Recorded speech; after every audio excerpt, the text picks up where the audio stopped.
gentlemen, podcasting since 2005. You're listening to Gamertag Radio with your hosts, podcaster Hall of Famer Danny Peña, the always opinionated Paris Lily, and from outside of the norm, Peter Toledo. This is Gamertag Radio.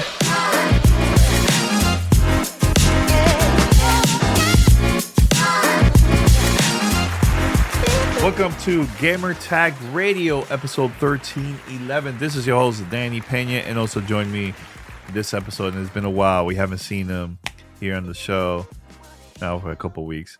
The return, Pete. What's up, Pete? What's up, everybody? How are you? What's up, Danny? How are you? Good. Mods? Yeah, everything is good, fam, man. How is everybody doing? Everything is good. Good. Just a lot of games. A lot of games been releasing. It's hard to keep up. Really, really hard, you know. Factual. But yeah, there's a couple of things that we're going to be talking about in this episode, P. We have fan mail questions. We have also, I want to talk a little bit about Super Mario Brothers Wonder.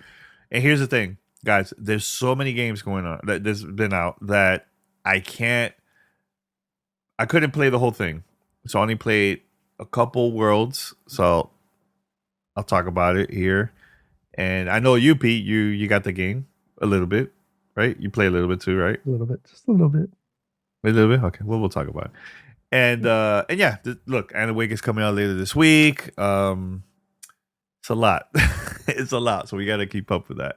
We're going to try our best to do that. But just that, Paris not going to be joining us in this episode. He's going to be joining us in the future. And just want to know, how's everything with you, Pete? It's been a while. Man, life is wonderful. Life is great. Anxiously awaiting, and unfortunately I can't be there for it, but looking forward to you and Ree finally bringing that wonderful joy into the world. Congratulations. You know, yeah. I know you guys know that I wish I could be there, but you know, all the love from myself, Allie, and the rest of the family here. Other than that, man, just it's gonna be a busy next 14 months. I've come to the realization. So I'm not saying I'm not gonna be on the show, but it's gonna be really difficult for me to be on the show. So when I am on the show, enjoy it. I got a lot of travel work travel coming up that's gonna bring me around the world. And unfortunately, unless the company wants to buy me a whole new like mobile podcasting rig to do this. Or unless somebody like Rode or somebody wants to go ahead and gift some equipment over to the old man here. Support Pete. Support Pete. Yeah, I will try to be on the show more often as often as I can. Yeah, and I know, look, 2023, lots of changes, but we're gonna be, recording as much as possible future. So yeah, just hey, it's been a busy year for everybody, man. Busy year for everybody. Yep. It's all good. It's all good. All right, everyone, head over to Gamertag Radio. .com. Listen to our past episodes. Also, you can find us on any podcast app. All you have to do is very, very simple. Just search for Gamertag Radio. We're there. Follow, subscribe. And also, if you listen to the podcast through Spotify, the Spotify app, every week I post some questions. Because I want this to be interactive with people that have been, listening to the show. So Pete, here goes for the shout out to your wife. She's in the background. Say hello. I'm gonna ask this question because this is one of the polls that we put up for the last episode during our Spider-Man 2 episode. So I asked, hey, are you guys interested in Spider-Man 2, the game? From Insomniac. So 94.6%, this is like the majority of the people, of course, said yes. 2.7 said no. And also 2.7 said maybe. What you think about that, Pete? I would like to have a one-on-one conversation with the people that voted no or were indifferent or what have you. Or maybe. Why? Like, what was the reasoning? And it's not I'm not trying to bash anybody or be conflictive or what have you. I'm just curious. I just want to know, was it something, did you not like the first one?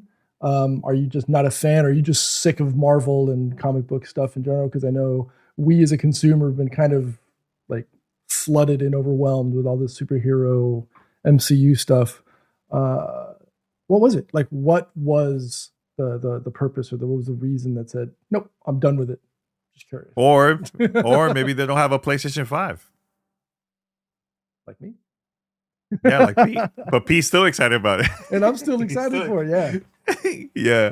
And you're definitely going to be playing that later this year. But good game. Or like John Wiki in the chat says, we just don't have the time for it. There's too many games coming out. There's too many games, man. You don't have the time for it. I mean, it's funny because we joke just in the industry that, we've got so many games coming out, and I can see how it could be construed as a good or a bad thing, right? It's a good thing that we're flooded with games, and our already flooded backlogs are going to be just even more stuffed. But that gives us more good games to play, like from here out until we're ever able, if we're even ever able to finish up our backlogs. But that gives us a good opportunity to play a wide variety of games, whether it's shooters, whether it's platformers, whether they're RTSs or RPGs or action adventure games. There's so many that you don't have to just be bogged down in a specific one unless that's what you want. Because at the end of the day, it's all about choice. You play what you want, when you want, where you want, on what you want. So exactly, totally agree. Now we are going to be talking about Spider-Man 2 right after this, but first, if you guys would like to be part of our fan mail discussion segment, episode, sometimes, right? That happens. We want your questions. All you have to do is just contact us, and this is how. Send us your feedback or questions. Give us a call at 786-273-7GTR. Email us at fanmail@gamertagradio.com or leave a message on speakpipe.com/gamertagradio.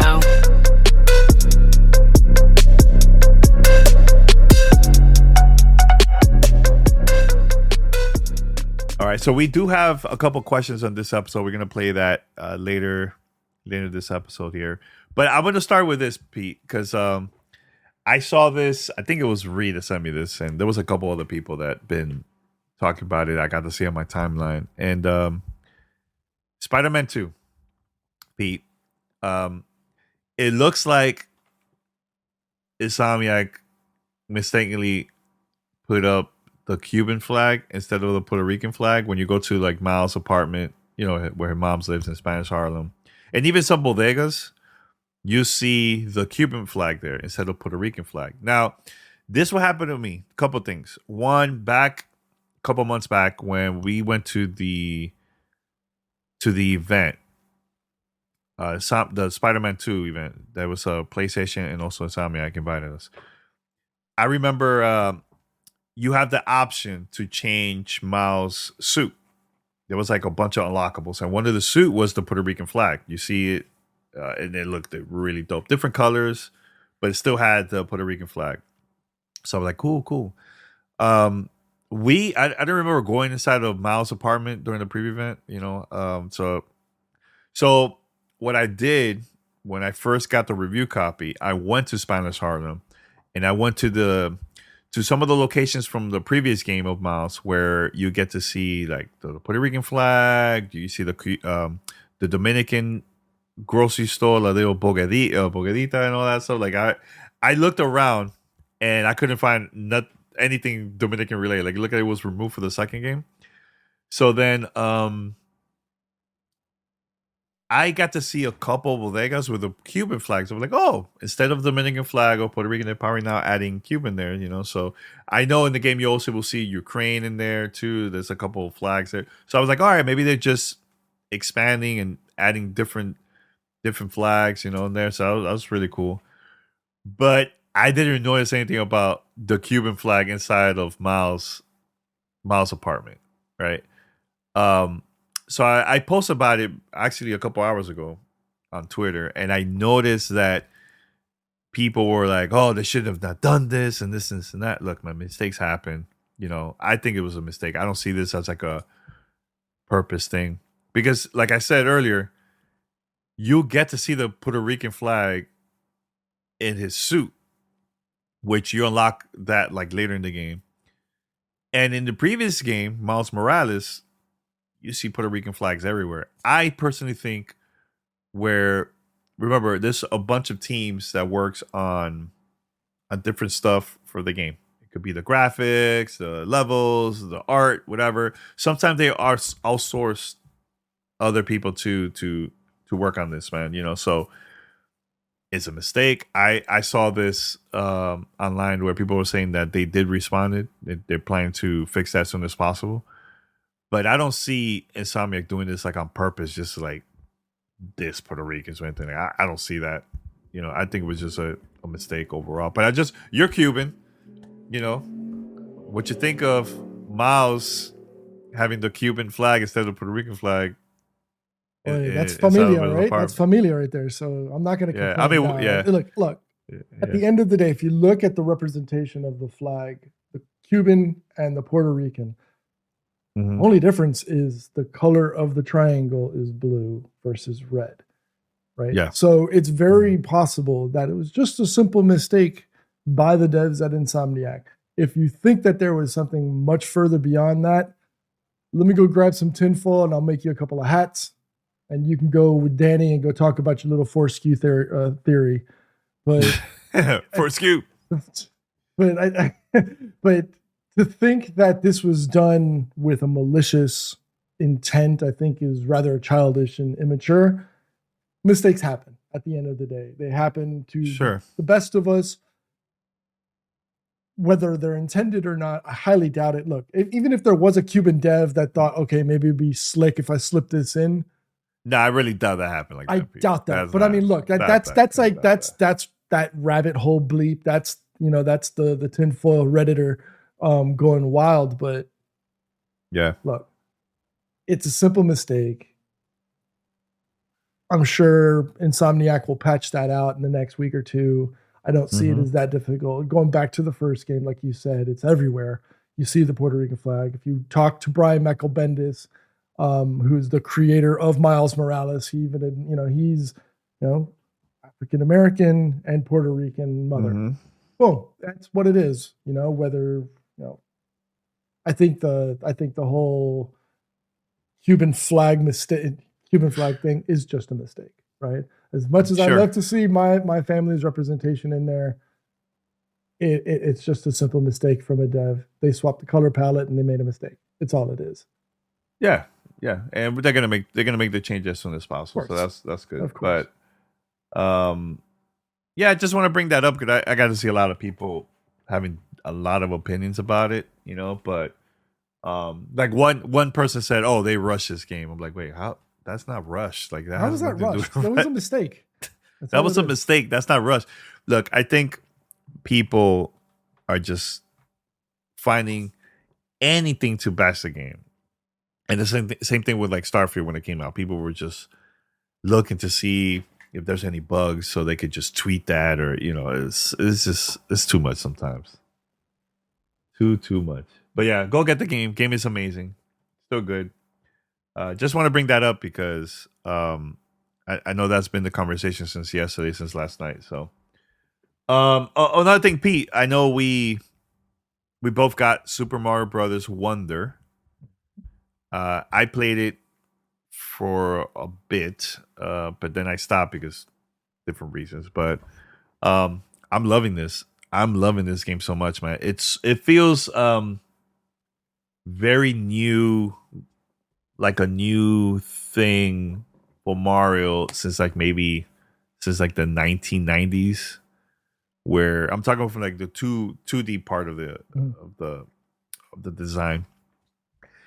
Yeah, like maybe like since Super Mario World, Super NES, maybe during that time.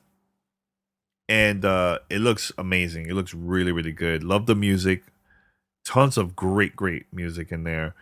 The look is awesome. I just like where you could change your characters into the elephant, which helps you to attack other enemies with water. Easy to break like bricks in there too by just slamming in there with yourself or anything like that. So it's good, man. It's good. Plus co-op, and there's so many different options of you to select characters. I forgot how many in there. I think this is like maybe 10, 11, I think. I can't remember. I know there's the usual Mario, Luigi, Peach, Toad. There's different Yoshis too. There's other characters there that you could select.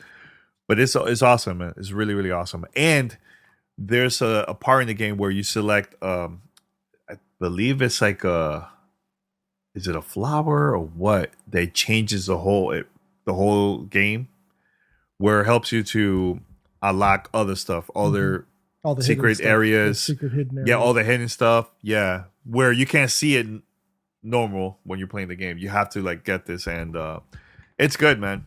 Boss battle, the first boss battle that has, of course, is one of Bowser's kid, and it was awesome. It was really, really cool, really, really awesome, and I think people are gonna like this game, man. This is gonna be a tough year to say which is gonna be the game of the year, because there's so many good games, so many that have been out already in 2023.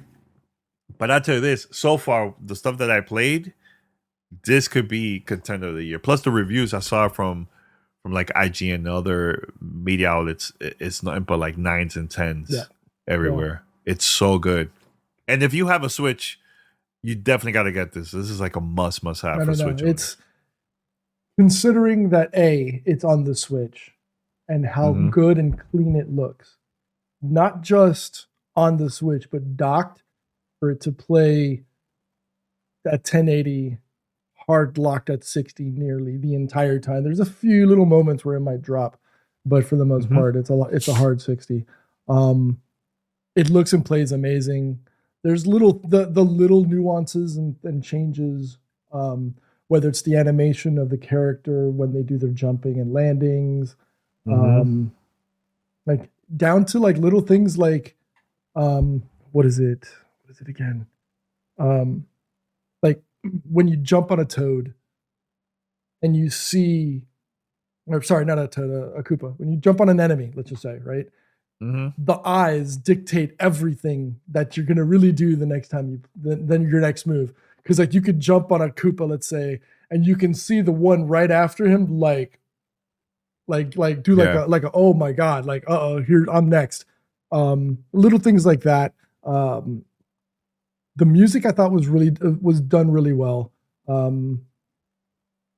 I love the flight suit. Yeah. I know a lot of people love the Tanuki suit from 3, and it's a legendary look for Mario.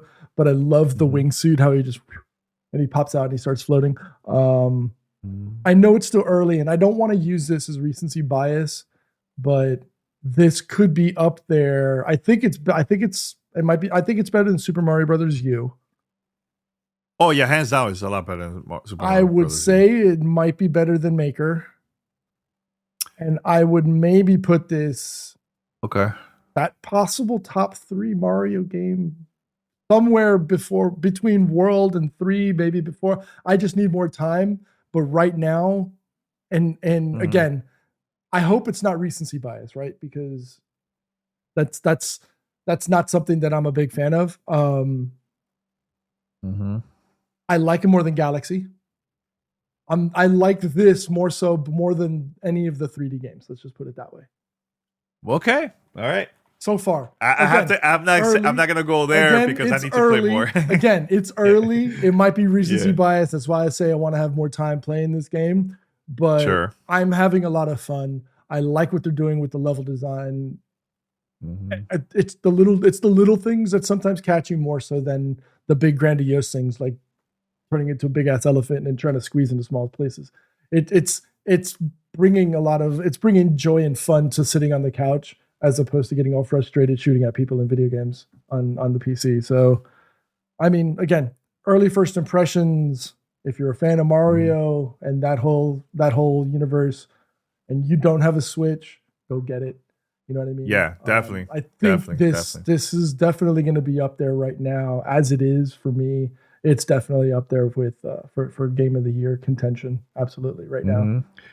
Yeah, I think the reason for me personally the reason why I like this game so much is the new game there's so many new game mechanics. Like this one where you go to a pipe and you will go to the background of the game to another area. Maybe you will find like more coins and more stuff in there that's not available at the front of the game. This one, the new animations, like I love when Mario goes to like the pipe, you see him running in there and grabbing his hat, that type of thing. And when he comes out, he's like looking around like this, and then before he comes out. Plus, in this game there's a new voice actor too that plays that does the voice of Mario in there. So this is his first one. There's a lot of other things that I just love about this game, but I heard later in the game it's gonna get so difficult. Like I think there was one person I follow was saying that it took him so long to pass one of the levels that he took a long break because it was so frustrating for him to finish it. So you'll see the difficulty of like how many stars per level. So like if it's really high stars, like it's gonna be a challenge. So get ready. It's gonna be a lot of fun. I think guys are gonna love it. The only thing that's annoying is these flowers that talks to you. I was about to say that was the only thing. It adds a little bit of flavor to the game because they're like, oh, you think are you ready for this next little area? I but sometimes it gets annoying. I can see how people would be annoyed with it because it takes it away from the usual environment of the game. But it's them adding a little bit of more flavor. They're just adding a little more sauce. It's something new. They're just adding a little more sauce. That's all it is. More sazon. A little more Goya. Yeah. By the way, I gotta show you this, Pete. I know we're streaming. For those that are not watching the stream, I'll explain what it is. So, and I forgot to put this in the notes too, Pete. Have you heard of X Real? Look, remember, Danny, this is a family show. No, not. Okay. So, for those that don't know, X Real is these glasses. It's an AR glasses where I could connect my Nintendo Switch, my phone, other devices, and I could actually, or tablet, and I could see it through the glasses instead of using like the screen of like the Nintendo Switch or whatever. So if let's say I want privacy, I could put these on, connect it with another device, so I could connect that to the Switch. So then it will go like output to there, and then it will go to the glasses here. And it has speakers too, where you can hear it on the side of the screen. You can't see it, but it's like right there. And this another one right here. And this is not like Google. You remember the Google glasses back in the days, Pete? I think you had it. And you had it. Yeah, I had it. Yeah. But I had it for a bit. But shout out to the team at Xperia. They sent me this. It's really cool, man. It's really cool. I'm gonna try out with other devices and stuff, but this is really, really cool. So wait, you export the video from your Switch or whatever device, and it sends to it like to another glasses. device. Yeah. So, we'll try to go in a explain it like I'm 5 mode here. You're sending the video from whatever the video source is, right? It could be your laptop, it could be your iPad, it could be your Switch or Steam Deck, and it sends it to a box, a converter that sends it to the glasses. Mm-hmm. Yeah. So it's like Chromecast / Apple Play, but sending it to your glasses instead. Yeah, they'll send everything through here. Okay. It's pretty cool. It's awesome, and it's comfortable. I know I have another part where I could put this as a different color instead of black. I could do that too, but I haven't done it yet. Question, but it's really cool.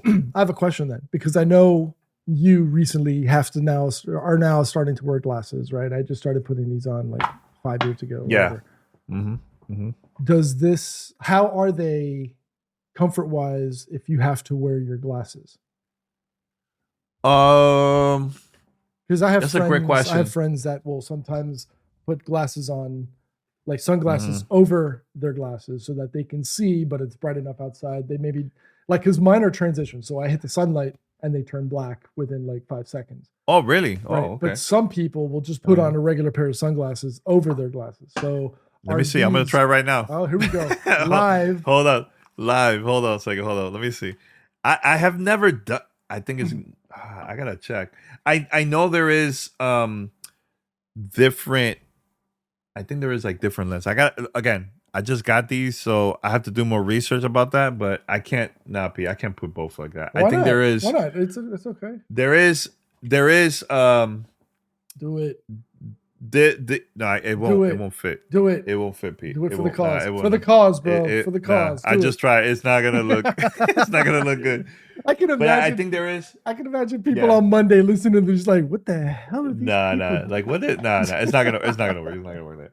But I know there's ways to change that. I just gotta do more research and talk to the team about that too and ask them about it. So, but yeah, I mean the stuff that I tried.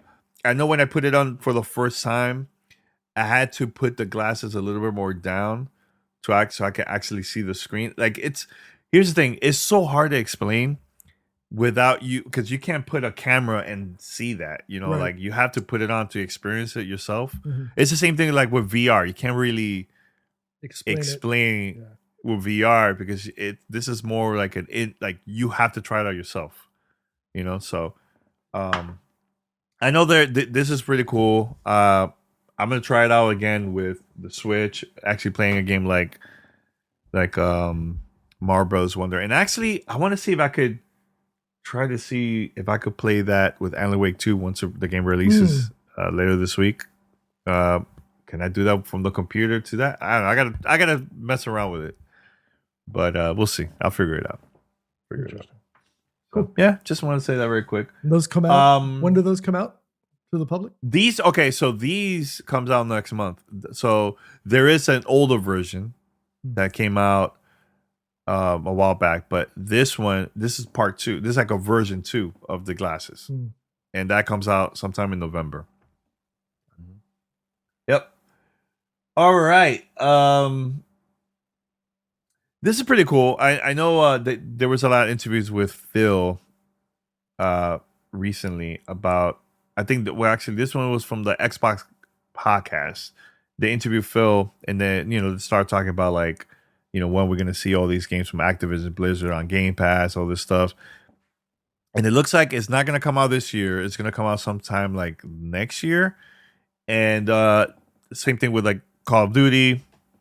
We're going to see all those games on Game Pass sometime in the future. But I know one thing that it's annoying every single year is when there's like these multiplayer beta with Call of Duty where 1 week will be on PlayStation and then the week after that will be available on PC and Xbox. It's really, really annoying because I'm like, man, look, this one, it came out on PS5. I was like, nah, you know what? I'm going to wait until the PC version comes out. So I'll wait a week and everything. It's just the wait is just annoying. He was saying that they don't want to do that for next year. The next future Call of Duty, having that like exclusive multiplayer beta. No, everybody's gonna play it. Everybody at the same time. I like that, and no more exclusive skins and all that stuff. I think that's like the old school way, in my opinion, to see that from like games, having it exclusive for either Xbox or PlayStation.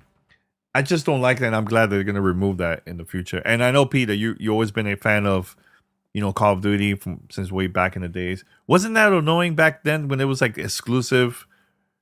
I remember when it was like exclusive with like 360 for a while, like certain things, and then it came out on PlayStation and PC. The timed exclusivity things, I get it, right? They all generate revenue for the publisher to do things, right? So like Sony having its timed exclusivity, my Xbox had its timed exclusivity early on. But skins are skins. Look, if the skins are that important to you, the player will just flip to the platform. But the skins are never that important. I can't see somebody thinking that a $5.99 skin is going to be worth running out to the store to buy a new PlayStation or whatever, just to have the skin. Just for that. Yeah. It does nothing other than personify the character more for specific people, right? So look, I'm glad to see that they're getting rid of they're as he put it, providing 100% parity across all platforms, and this includes potentially Nintendo in the future, right? So I'm cool with that, because now if I see a skin and it is that important to me, I can go out and get it, and it doesn't matter whether it's on PlayStation or Xbox or wherever. And I'm all for skins. I like them. If you've ever watched me on PUBG, you can ask Beaker and everybody else that I play with. I change outfits almost weekly, right? So it's almost like a game now that, it's Peter, you're going to have something new on. That's just me, right? But I'm okay with it. As long as it doesn't impact performance, resolution, frame rate, or anything else, as long as it's just purely cosmetic, who cares? I like it. I like the fact that they're evening it out or giving more parity across the board, because then that just makes the experience equal across all, and it's no longer a platform it's the only thing that would make it a platform preference is where you play, which is all that's more important, right? Because, and I've said this for years, if you're looking to find a platform to play where your friends are, not because of what an influencer on Twitch, and I say that as honestly I thought you were as influencer. Possible. You're on Twitch. No, I am. I'm a fluencer, bro. I am not. I'm a fake influencer. You play where your friends play, where you are going to have the most fun. It doesn't matter. I think it's ridiculous. So I think this makes sense. This is just an honest decision going in the right direction. That's just make it more ideal and more fun for everybody that's playing the game, regardless of where you're playing. Like I said earlier in the show, agreed. How you want to play it, where you want to play it, when you want to play it, and on what you want to play. All right, here's a rumor that I want to talk about with you. Should I go get my tinfoil hat now? I'm not. Look, if this is true, I'm not happy about this, honestly. So the rumor is Fortnite could be removing zero build soon. That's the only reason why I'm playing Fortnite. I don't like the whole building crap. I just, that's not my thing.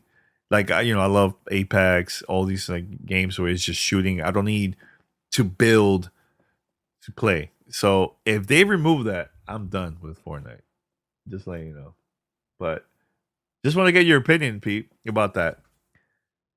I mean, again, like you said, it's Fortnite. Rumor. It's not a confirmation. And the reason is, I'm going to read this very quick while Pete is... It's a technical issue. It's a technical issue, supposedly with the new season, that it's just not working right with that.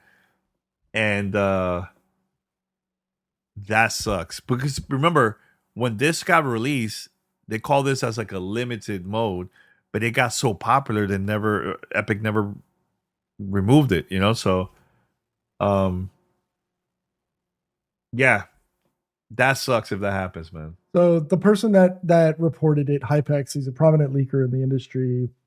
A lot of what he says, for the most part, has some validity to it. And I understand how and why people would take it away. I know you've become a really big fan of it because they locked that part out, right? They made it no build. They put it in a zero build mode. But I also see it also depends. Look, at the end of the day, it all depends on the player base. If a larger percentage, and I think if they haven't, I think they really should, is put out a questionnaire or put an in-game like star mode or something. Do you like zero build mode? Do you prefer? Would you just ask your player base? That's the only way you're gonna get the right answer. If it detracts or it breaks features of a game, then yes, I absolutely think you need to disable it or get rid of it temporarily. It wouldn't be the first time we hear of this. PUBG's done it recently with the tactical pack, where they've removed it from the game because it was providing too much of a benefit to certain players. They've just moved the ability to get thermals in PUBG, and only made it available in certain parts or if it's a drop. So it's all about tuning the game to the players. They implemented it because people wanted it.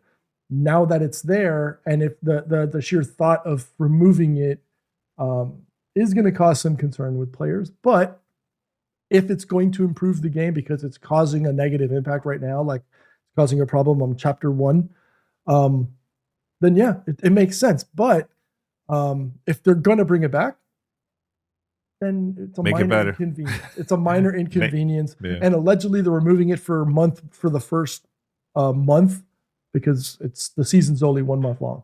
So if you don't have it for 4 weeks, hey, go play Super Mario. Take a break. Take a break from Fortnite. Super Mario Brothers Wonder.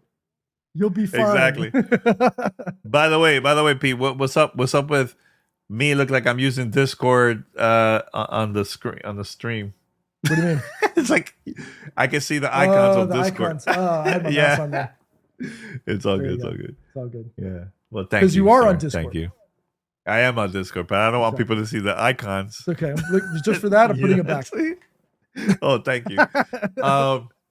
Yeah, just that. Just want to, get people's opinions about that and everything, So, yeah. All right, cool.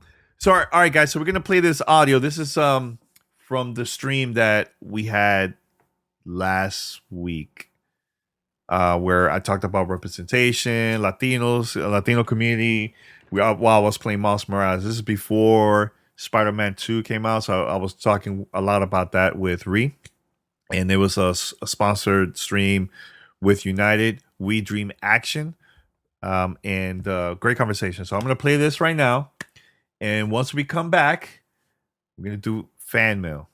Are you ready for fan mail? It's not a lot of questions, people. Are you ready for it? Yeah, we can do fan mail. All right. It's all good. All right, so we'll be right back after this. You're listening to Gamertag Radio.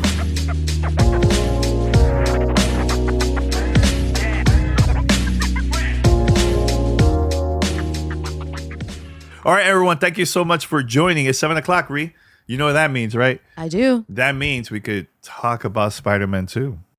I'm going to play some Miles Morales. It's been a while for you. You haven't played that game, right? I don't think I ever finished Miles Morales. I mostly watched you play, because typically when you're playing a game, I don't tend to finish it. I'll just watch you finish it. So yeah. I've played it, right, but you've played it more. I'll say this. I'll say this about Spider-Man 2. Wow. I'm playing Miles. Let me go over here, because this is mouse and keyboard. This is a PC version, folks. Oh, look at that mouse. So here's one thing that I noticed about Miles Morales compared to the current game that's coming out later this week, is that the game is a lot faster. Way faster than the original Spider-Man and Miles Morales.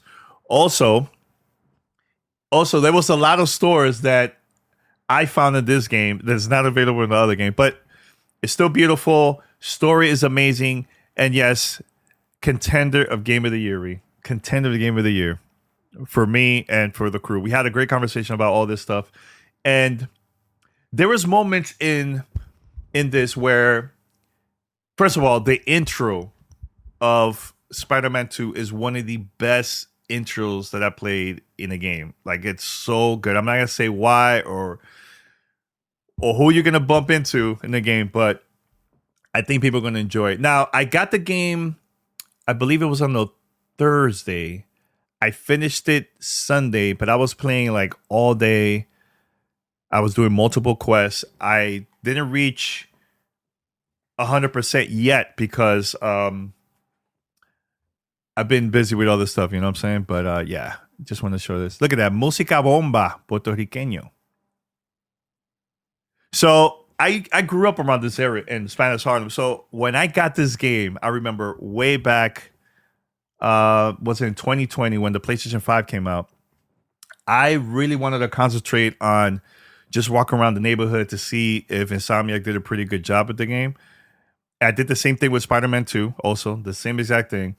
And let me tell you, props to Insomniac for making this amazing game. It feels like I'm at home. You know, seeing the bodegas, seeing the restaurants, seeing people breakdancing. And I'm a huge hip hop head, you know. And even seeing the people dancing in the street of Harlem, dancing salsa, that usually I will go to around my area and just walk around on the weekend, either on a Saturday or Sunday, and you see people dancing salsa, just having a good time, man, you know? So, and I just love that we're showing our culture to the world, man. And they did a pretty good job, man. Pretty good job. Look, representation matters, folks. It matters.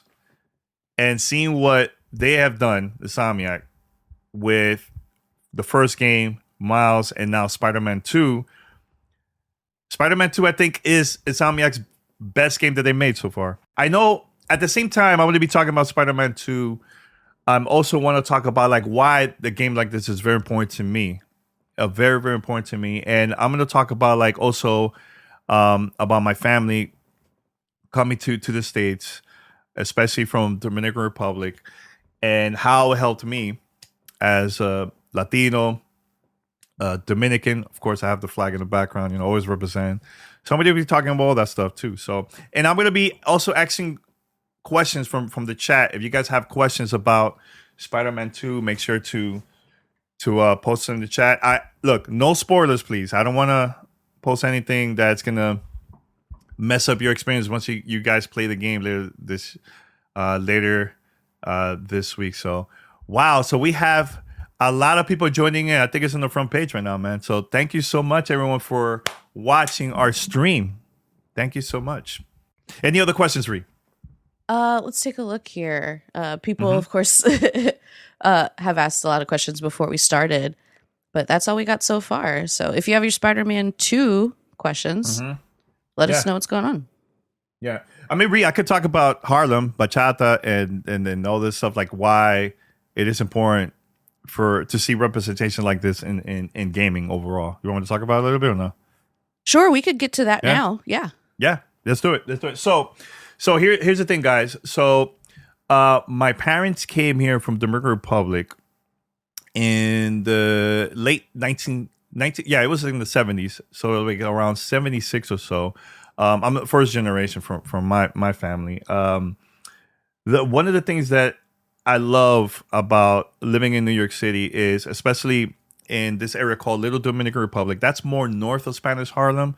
So that's like, it's like 181st, 170th Street around the uptown. I just love that our people brought like a lot of our culture and put it into our community. So like, for example, let's go with the music genre, like bachata, for example, right? So bachata back in the days was created from poor people in Dominican Republic, right? Back then, a lot of the rich folks wasn't really accepting it. It's similar to like how it was hip hop back in the 70s, where a lot of the clubs didn't accept hip hop back then. But it was our people that came from different countries, you know, especially from like the Caribbean, that created and helped contribute to the hip hop scene. So, for example, DJ Kool Herc, he's Jamaican. A lot of Puerto Ricans, Dominicans in New York City helped out with creating the dance, like with breakdance and stuff like that, right? And look, we're in the 50th anniversary of hip hop, right? And years later with bachata, it also helped to make it more mainstream. And it was because of contributions that, you know, our people put in back then, you know, because bachata, they couldn't afford to get a lot of the instruments back then, so they had to work whatever they had at the moment. And that's something that I learned from my parents, that you know, it is important to, if you have a dream, you want to do something really cool, unique, like something like that, work whatever you have at the moment. It's a similar thing what happened with me when I launched my podcast back then. I didn't have a computer. I had to, like, you know, go to either my friend's house to use, you know, his computers. I could, you know, create my first email, learn everything from like designing a website and stuff like that, you know. But but yeah, I think that's something I think is very important for us to talk about, man. The contributions that the people, especially in Spanish Harlem, put in throughout the years, man, and I think it made the city even better, man. With seeing our food, the culture, like even here in Miles Morales, you'll see there's a section where you will see a lot of like Puerto Ricans dancing salsa, let's say, right? Like I saw that for the first time and it reminded me of home, man. It reminded me so much of home. And it's really cool to see that in games. And I would like to see that more. And not only in indie, but also in AAA games like this, So I did have an earlier comment from Lou. Again, it said this game is a game like this in their childhood would have been really great. And I'm curious, Danny, like as you're walking around and swinging around as Miles Morales, like what about the environment feels like it really represents the experience of growing up as, like you said, second generation immigrant in New York? Yeah, that's a great question, Reed, because for me, when I was growing up, I was like a huge Spider-Man, huge fan, right? So when I moved to the West Coast in 2020, I was away from my family. And playing a game like this, it really reminded me of going back home. I actually cried in certain moments in the game, in this one. And there's going to be moments like that in Spider-Man 2 where it's all about family, it's all about community. And I felt like it was a very powerful thing to see a game like this. And thanks to Insomniac for creating something like this and also getting Latinos to be part of the project and in different ways, either in game development or even if it's just consulting to, for the people that work in the game to learn more about the city, about the culture, about, seeing Puerto Ricans, Dominicans in New York City and adding in the game. Like, for example, right here, like I remember playing this for the first time back in 2020. When I saw that little flag over here and I see, people dancing and breakdancing, like I'm like, man, it feels like I'm at home, man. I feel like I'm home. And all this was because the people that came for different countries, they moved to New York City and other places in the United States, and they brought the culture in too, man. Stuff that we learned from from the islands. You know what I'm saying? Like I know earlier I mentioned about DJ Kool Herc, where he came from Jamaica, and he was the one that started. He was the one that started doing block parties, and that was like the first hip hop event in the Bronx, and it was something like that, right? And having other folks that live in the city that came from the Caribbean that contribute, and I feel like they made the city even better because of it too. So yeah, it's awesome to see this, man. So what are some ways folks can maybe learn more about how that culture gets assimilated places like New York? Doing a lot of research on my own. I know I mentioned earlier that when I was growing up, I didn't have a computer. I had to go to a place like the library for me. Like that was like a way for me to do a lot of more research about different cultures, and also talking to people, man, being involved within the community too. Like there's certain things in this game that will make you think like, wait a minute. So what like, for example, let's say Noche Buena, we got together. You didn't know much about Noche Buena and had to explain to you about it, So like learning from other people, talking to people within the community, getting involved with like different organizations, especially like United We Dream, that there's resources there for you to learn more about it. So I think that's one way for people to get involved in stuff like that. So yeah. And I think that's a great segue to talk about our stream sponsor for today. United We Dream Action is the name of the org. Yeah, they're right now actually they're watching the stream. So shout out to the whole team, and thanks for also sponsoring this. And I just love that they are involved in helping our community, man, throughout the whole United States, man. Shout out to them. So this one is a Puerto Rican supermercado.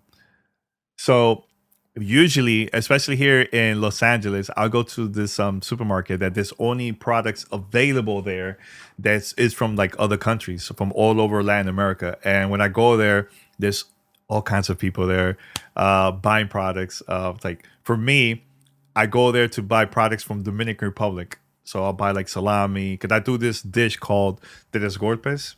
It's a breakfast dish. That's really, really good. So it's like plantains, onions, eggs, cheese, fried cheese, and I go and buy them all the time. So you're gonna see something like this in different areas, and not only New York, but all over the country. You know, it's like there's certain areas that you only will buy like Mexican products and stuff like that. You know, so it's cool. Again, we're putting our culture out there so people could go and have that experience and learn from us, man. You know, so. All right, so one more time, guys. I just want to say thank you to United We Dream Action. They are a sponsor of this. The organization sponsor this stream. They're very, very involved with this, and I hope you guys can check them out right now. Go to unitedwedream.org. Make sure to follow them on social. They're all over Instagram, Twitter, or you want to call it X. Go over there, TikTok, the other places. Just make sure to check them out. Also, check out their YouTube channel. Until next time, muchas gracias for watching the stream. Gotta add in some Spanglish in there. Until next time. This is Gamertag Radio. Voicemail at 786-2737-GTR.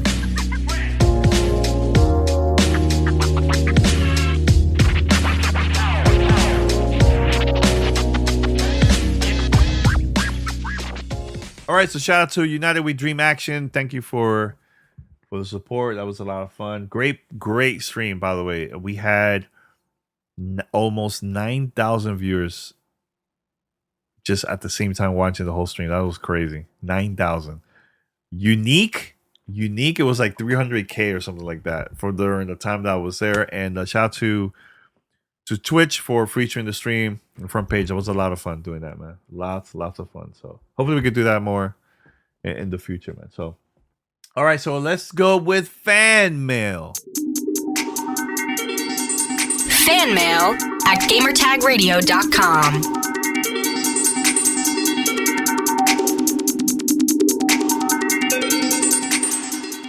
You know, I'm a little disappointed that Pete doesn't do the fan mail special. I don't have he the Go XLR anymore. I can't do that anymore. Oh, I forgot. I got rid of it. They tapped out, right? XLR. They tapped out, right? So their development team no longer uses or is no longer developing for it. One of the main guys from the original development team, his name is Kicked Tripod. Him and a bunch of other developers left, and they created a new company called Beacon. They have two products: the Beacon Create and the Beacon Mic. It's called the Mix.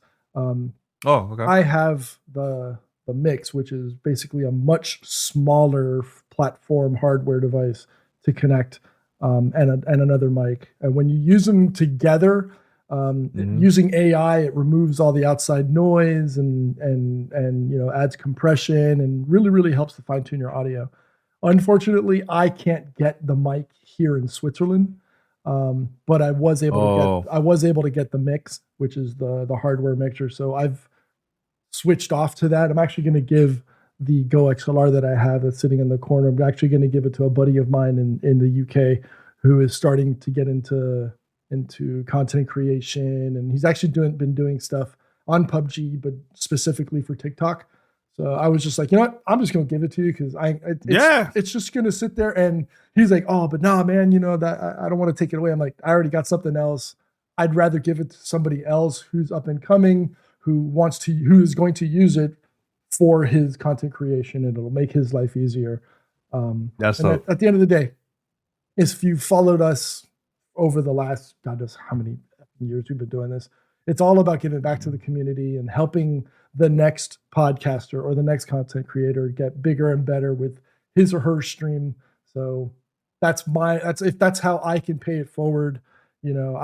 As I build out my PCs and add more stuff, I'm always giving stuff away either to friends locally, or if I travel and I have friends or whatever in that area, I'll bring it to them. So that's cool. That's my paying it forward for, being fortunate enough to be in this industry for the past God knows how many years and putting up with Danny and Paris and everybody else. Oh, hey, well, you gotta call me out, man.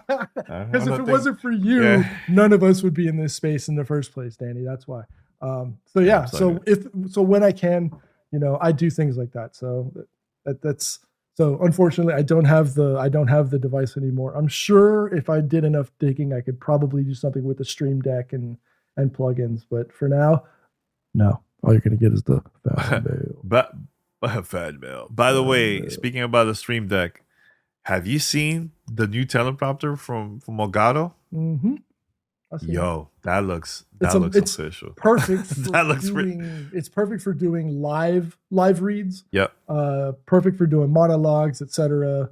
I saw this first come up.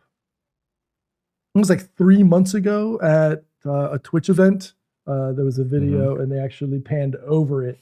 And I don't know if it was done on purpose or if that was done by accident, but when they panned over it, a lot of people took note of that. And I was just like, that looks sick. It looks rather sick. So yeah. Shout out to them for coming up with it. It's a really good idea. And from what I've seen, I've spoken to a couple of people and watched videos from content creators like Epos Vox and a whole bunch, and everybody thinks it was done really, really well. So congrats. That's good. Yeah. Because I know that will be perfect for the stuff that I do.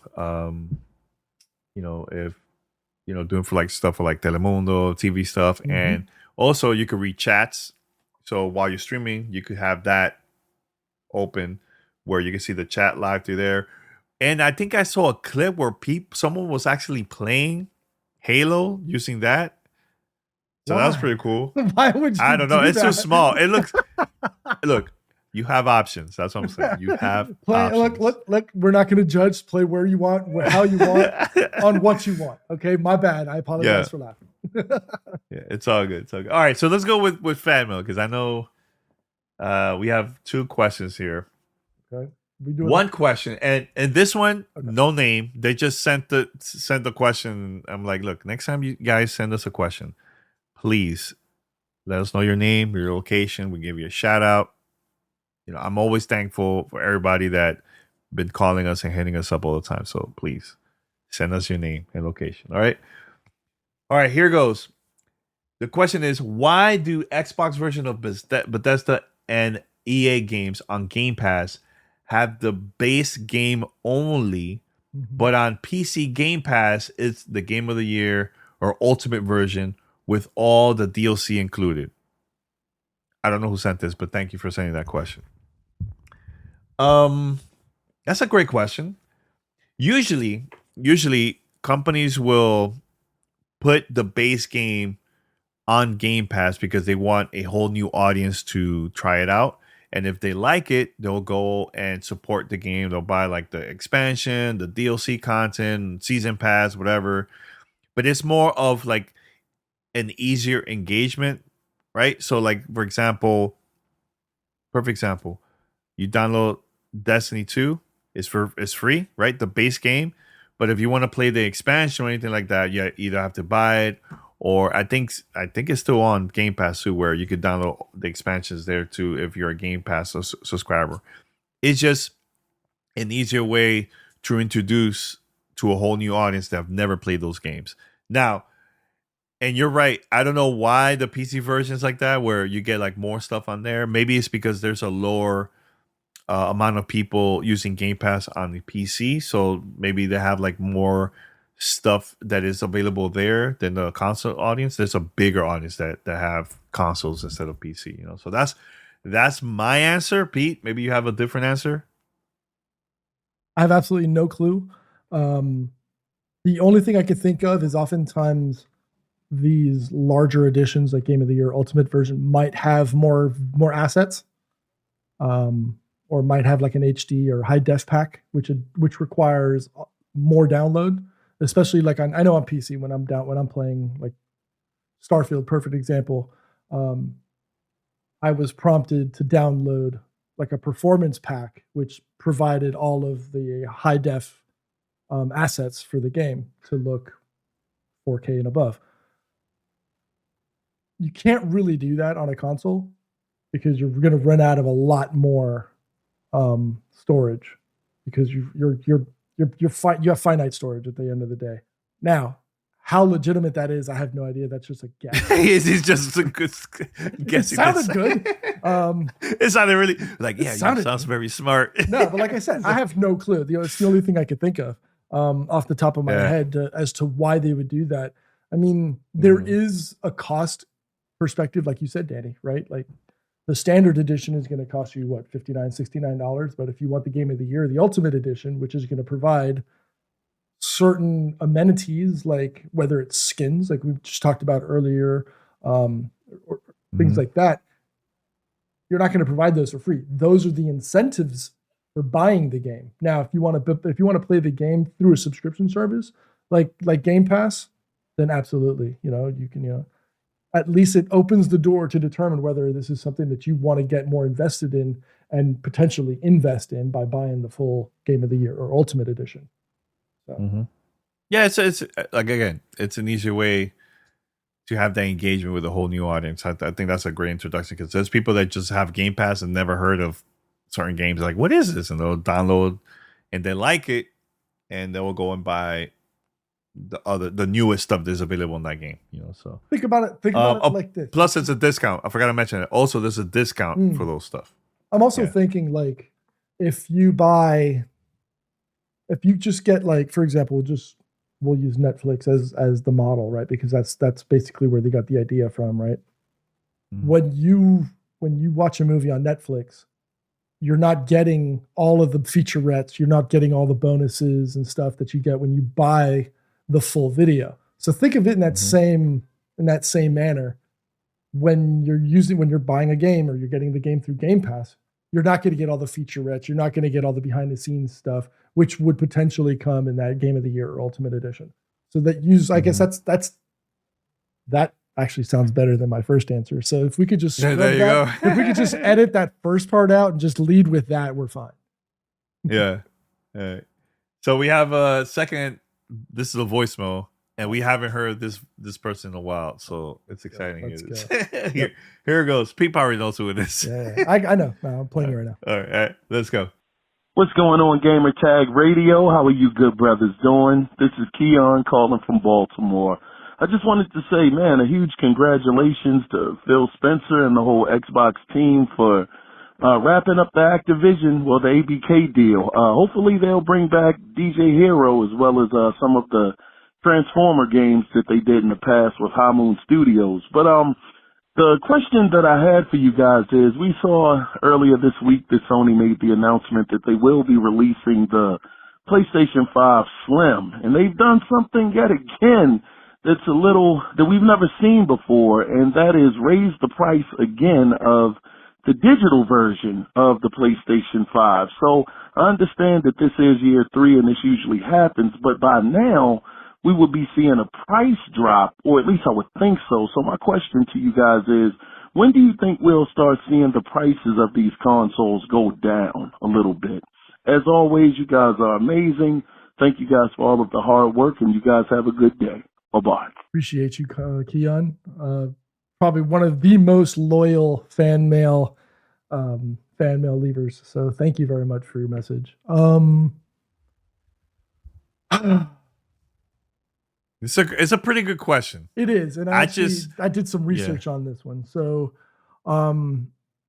we can go back as far back as the Wii and the Xbox 360 when prices really started jumping. But I mean, if you look at the original prices and the 2020 adjusted for inflation prices, they stay about the same, or they've been about the same since about 1985, right? With the NES, right? Yes, it was $200 back then, but the equivalent number was $478 as of 2020 if you account for inflation. And then when you take the PlayStation 5 digital, which was $400, obviously it's going to be the same price. But adjusted for inflation, Xbox, One X was $500. The Nintendo Switch was $320. PlayStation 4 Pro was $430. Xbox One was $550. PlayStation 4 was $444. So for the most part, for the last 40 years, probably more, video game prices have been about $350 to $400 adjusted for today's inflation. There have been outliers like the Intellivision, which in comparison to today's money would have been almost $1,000. The 3DO would have been $1,200. So that you have, specific out. The Neo Geo could have been $1,200. But for the most part, it's been an average cost of about $350 to $400 for a video game console when adjusted for inflation. I don't see it changing. So unless the technology is drastically different, I would not be surprised if that price continues to stay around that $350, $450, maybe even $500 mark moving forward. Yeah, that's pretty great research there, Pete. I'll mention this, and here's the thing. I remember way back when the PlayStation 3 came out, and it was very, very expensive. And I waited. I was like, you know what? I'm just gonna wait until the console drops, the price drops. So they released a PlayStation 3 Slim, and it was cheaper. But by the time it happened, technology changed and all that stuff. The price dropped, and it was easy for me and others to start playing PlayStation games, right? Similar to PlayStation 4, same exact thing. I waited. Actually, no, I bought it, and I know a couple years after that, then they released a pro version and all this other version that was a little cheaper now to buy, So I think this is going to be different. Probably, like you said, Pete, we're probably going to wait for a little longer than that until we get to see the price dropping. But I know that one thing that I don't like it at all is the stand for the PlayStation is sold separately.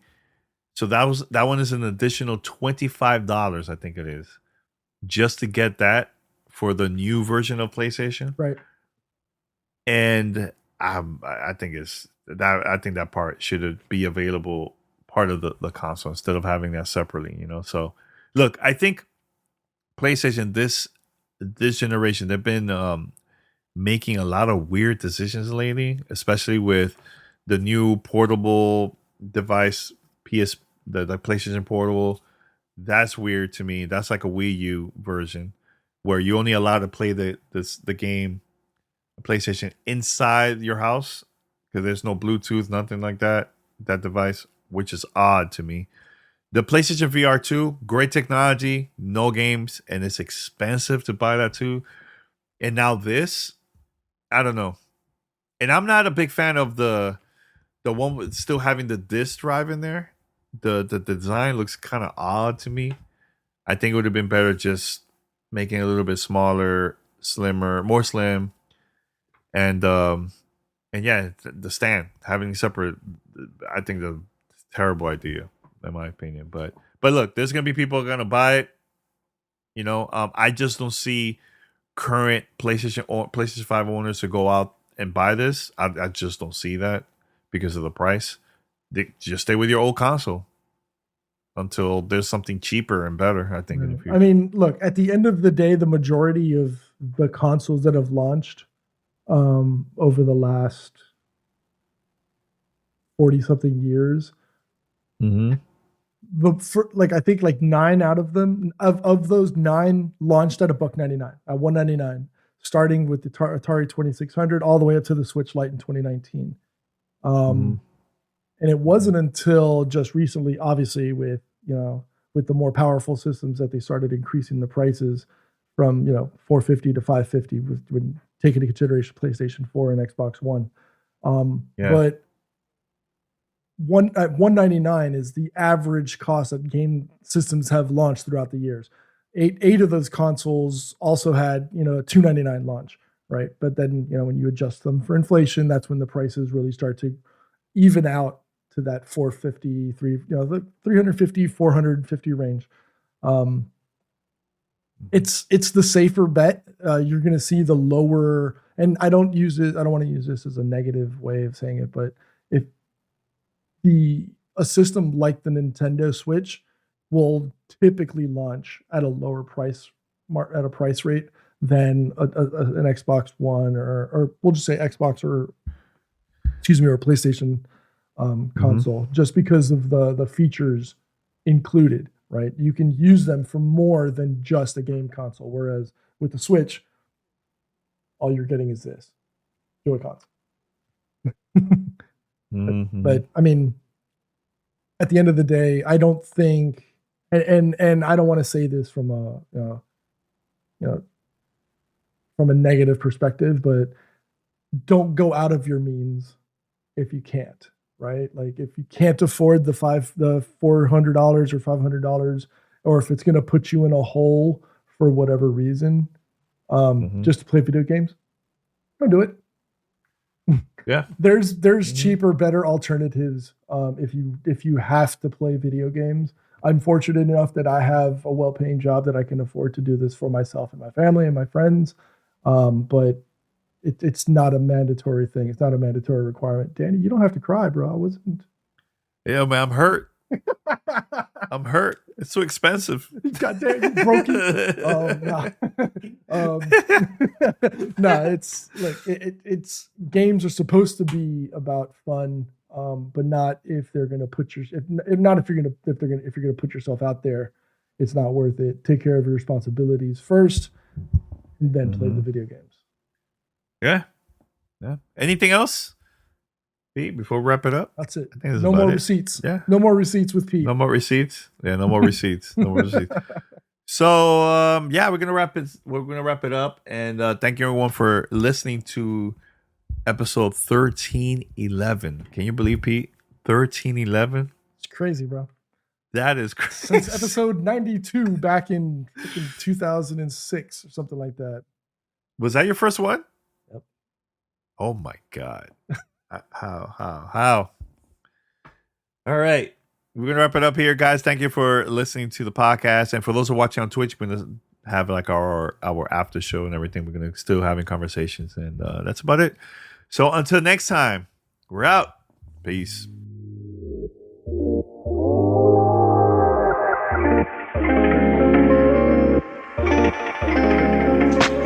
Thanks for listening to Gamertag Radio. Be sure to like us on Facebook and follow us on Twitter.